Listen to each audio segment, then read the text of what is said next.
సరే మీరు చెప్పండి. మహబూబ్ నగర్ సంబంధించి జీవన్ రెడ్డి గారు కాంగ్రెస్లోకి రావడం, మీరు ఒక సీనియర్ నేతకు ఉన్నారు, అసెంబ్లీ ఎన్నికల్లో మీరు సీటు కూడా త్యాగం చేశారు, మీకేమనిపిస్తుంది? జీవన్ రెడ్డి గారు రావడం కాంగ్రెస్ పార్టీ మహబూబ్నగర్ జిల్లాలో, ఉమ్మడి మహబూబ్నగర్ జిల్లాలో బలోపేతం అవుతుంది. ముఖ్యంగా యూత్లో మంచి అభిమానం ఉంది, మంచి ఫాలోయింగ్ ఉంది. వారి చేరిక వల్ల రేపు రాబోయే పార్లమెంట్ ఎన్నికల్లో కాంగ్రెస్ పార్టీకి విజయ అవకాశాలు ఇంకా మెరుగవుతాయి.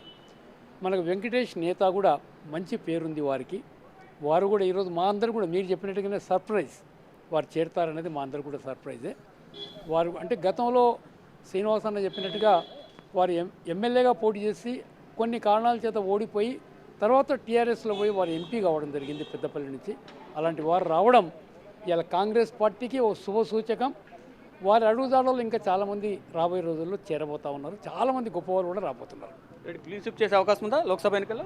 క్లీన్ స్వీప్ అనగానే రేవంత్ రెడ్డి గారు ముఖ్యమంత్రి గారు చెప్తున్నట్టుగా ఒక 12 సీట్ల వరకు తప్పకుండా గెలవచ్చు. ఎందుకంటే కొద్ది గొప్ప బీజేపీ కొంచెం ఈ రాముడి ప్రతిష్ట వల్ల కొంచెం బలోపేతమైంది. యంగ్స్టర్స్లో కొంత అభిమానం పెరిగింది. బీఆర్ఎస్ మాత్రం 1-2 సీట్లకే పరిమితమవుతుంది. కొంత వాళ్ళకు బీజేపీ, దాని తర్వాత ఎంఐఎం 1, కాంగ్రెస్కు 12 సీట్ల వరకు వచ్చే అవకాశం ఉంటుంది. Right, thank you sir. మొత్తంగా చూసుకుంటే కాంగ్రెస్ పార్టీకి రోజు రోజుకు బలం పెరుగుతోంది. ఊహించని వ్యక్తులు రానున్న రోజుల్లో కాంగ్రెస్ పార్టీ తీర్థం పుచ్చుకోబోతున్నారు. ఇటు బీఆర్ఎస్ నుంచి, బీజేపీ నుంచి, అంటే వ్యూహాత్మకంగా గతంలో ఏదైతే అసెంబ్లీ ఎన్నికలకు సంబంధించి రేవంత్ రెడ్డి ఏ విధంగా అయితే వ్యూహాత్మకంగా వ్యవహరించారో, లోక్సభ ఎన్నికలకు సంబంధించి కూడా రేవంత్ రెడ్డి అదేవిధంగా వ్యూహాత్మకంగా వ్యవహరిస్తున్నారు.